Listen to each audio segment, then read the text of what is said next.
जय श्री जगन्नाथ हर हर शंभो। होली बहुत महत्व रखी था आमर साधारण जनजीवन रे। होली आसिले मन खुशी रे उत्फुल्लित हो उठे। होलीर कारण मध्य सेमिति बहुत मनोरम और अति रंजितमय। चलतु एबे जानिबा सेई विषय रे। होली कहा जाए कि श्री कृष्ण राधा को यही दिन होली लगाई से दिन होली उत्सव पालन करा जाए। दल गोविंद गाँ सारा बुलती भोग खावाई। प्रभु किपरि आम पाखक आसती भोग खावाई। यह हूँ भक्त बत्सल भगवान एक अनन्य प्रतिछवि।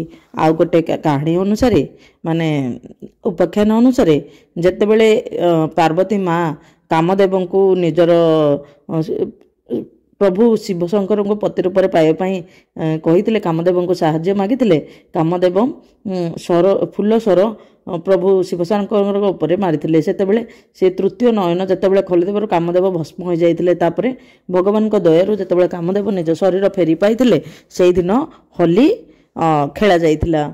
एपरी बहुत गुड़े उपाख्यान अच्छी आउ होलिका दहन ये सब बहुत गुड़े अच्छी। किंतु यही वर्ष 2025 मसीह होली दोल पूर्णिमा दिन अर्थात दोल पूर्णिमा आसूची से दिन आसूची आमर संक्रांति वो चंद्र ग्रहण मध्य पड़ुची। तेणु किछि विशेष नियम करंतु आउ किछि जहा जहा अच्छी से सब नियम निश्चित भाव में पालन करी चलंतु। देखिबा आपनकर उन्नति हेबो। आउ जदि एही नियम माने जेहेतु आमर चंद्र ग्रहण पड़ुची संक्रांति पड़ुची तेणु किछि विशेष नियम पालन करबा को पड़िबो। सावधानता अवलंबन करबा पड़िबो।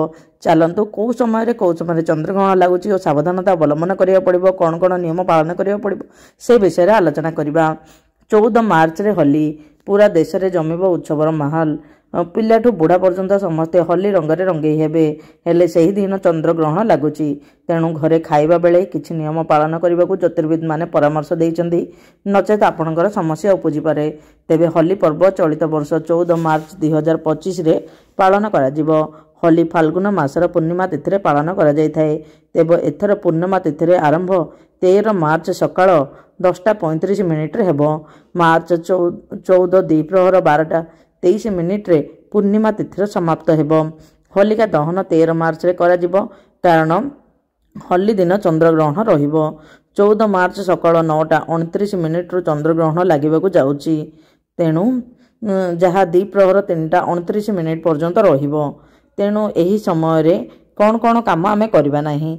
हिंदू धर्म रे चंद्र ग्रहण को अशुभ समय कहा जाए। एही समय रे कौनसी शुभ एवं मांगलिक कार्य करा जाए नहीं। आपण मध्य करंतु नहीं। चंद्र ग्रहण समय रे रसोई करंतु नहीं कारण ग्रहण समय रे रसोई एवं खाद्य खाइबा निषेध होइथाए। एही समय रे घर बाहरिबा उचित नुहे। खास करी गर्भवती महिला माने घर न बाहरिबा आवश्यक। एही समय रे गर्भवती महिला माने केवल देखंतु क्षीर पीकी ये सब पूरा हलचल न हो कि धीरे रहिबा उचित। यही समय रे बिल्कुल भी मंदिर किंबा घर ठाकुर घर को स्पर्श करबा अनुचित। चंद्र ग्रहण समय रे न सहिबा आवश्यक। कह जाए जे आपण शरीर उपरे खराब प्रभाव पकाई थाए। विशेष करी जो माने गर्भवती अछंती से माने केबे मध्य एही समय रे सुहंतु नाही। आपण दरकार पड़ले भगवान को नाम जप करंतु महामृत्युंजय मंत्र जप करंतु। नहले देखंतु आपणकर मोबाइल रे किंबा अलेक्सा किंबा टीवी रे भगवान को नाम स्मरण करंतु। देखिबे आपणक पिल्लार किछि मध्य असुविधा हेबो नाही। आपणकर मध्य किछि मध्य असुविधा हेबो नाही। भगवान को दयारू सब किछि ठीक रहइबो। आउ जो माने गर्भवती नाहंती वयस्क ओ शिशु अछंती से माने मध्य से माने अल्प खाद्य खाइ परिबे।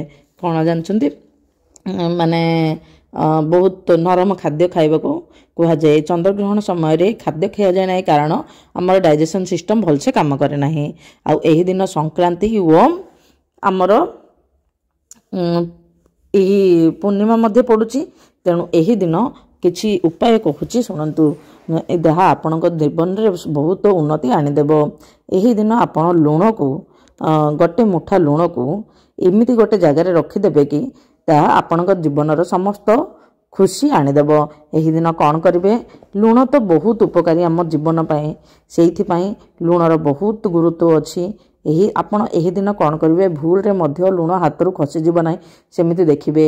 ଏହି ଦିନ ଯଦି ଲୁଣ ହାତରୁ ଖସିଯାଏ ଦେନ୍ ଆପଣ ସେଥିରେ ପାଣି ଢାଳିଦେବେ। ଖାଲି ଲୁଣ ପକାଯାଏ ନାହିଁ, କୁହାଯାଏ ଖାଲି ଲୁଣ ପଡ଼ିଲେ କରଜ ହୁଅନ୍ତି। ସେଇଥିପାଇଁ ଆପଣ ଖାଲି ଲୁଣ ଯଦି ପଡ଼ିଲେ ସେଥିରେ ପାଣି ପକାଇକି ଘର ପୋଛିଦେବେ। ବାସ୍ ପ୍ରଥମ ଉପାୟ ଏଇଟା ମନେ ରଖିବେ।